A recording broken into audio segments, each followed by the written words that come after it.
The Muslim Brotherhood is at the center of the current diplomatic crisis between Qatar and its neighbors. Saudi Arabia, the UAE and Egypt are demanding Qatar cut ties with the Brotherhood and say it's a terrorist organization. But is this really about terrorism? Or is it about silencing the voice of opposition? To answer this question, let's take a look at who the Brotherhood is. The Muslim Brotherhood was born in Egypt in the 1920s and played a key role in the fight against British colonialism. They remained a voice of opposition against monarchies, ultranationalist and military dictatorships in the Arab world, rallying instead to support a pan-Islamic ideology and bring a more Islam-centric approach to governance. In Algeria, the Egyptian Muslim Brotherhood supported the War of Independence against French forces and inspired the formation of another party, the Movement for Society of Peace. In Palestine, during the First Intifada of 1987, an affiliate of the Muslim Brotherhood, Hamas, was born.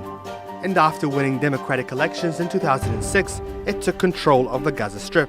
Members of the group have also been part of governments in Jordan, Bahrain, Kuwait, Libya and Morocco for more than 20 years. In 2011, when popular uprisings kicked off in Tunisia, the Brotherhood-inspired group called Al-Nahda rose to power, ending the 23-year reign of Ben Ali. That same year, Egypt's President Mubarak was toppled, and the Freedom and Justice Party, representing the Brotherhood, was elected to parliament and the presidency. It was a historic moment for both Egypt and the Muslim Brotherhood, but it didn't last long.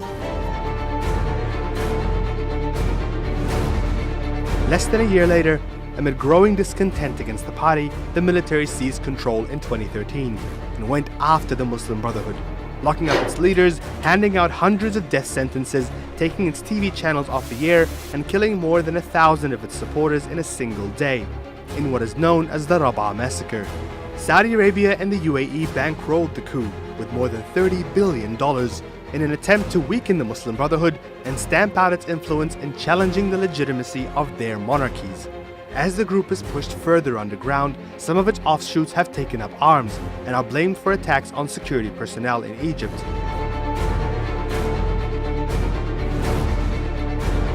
Despite being outlawed and persecuted for most of its history, the Muslim Brotherhood is now fighting for its survival. Designated a terrorist organization in Egypt, Saudi Arabia, the UAE, Syria, and Russia. But US Secretary of State Rex Tillerson says that's a bad idea.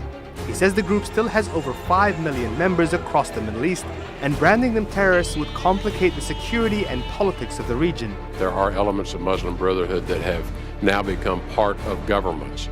And those elements, they have done so by renouncing violence and terrorism. But the Saudi-led bloc is still trying to get the group blacklisted across the world and are pressuring Qatar to do the same. So as the stalemate between the Gulf neighbors continues, what will be the future of the Muslim Brotherhood? Is the biggest political movement in the Middle East really a front for terrorism? And will shutting the organization out of the democratic process lead to stability in the region?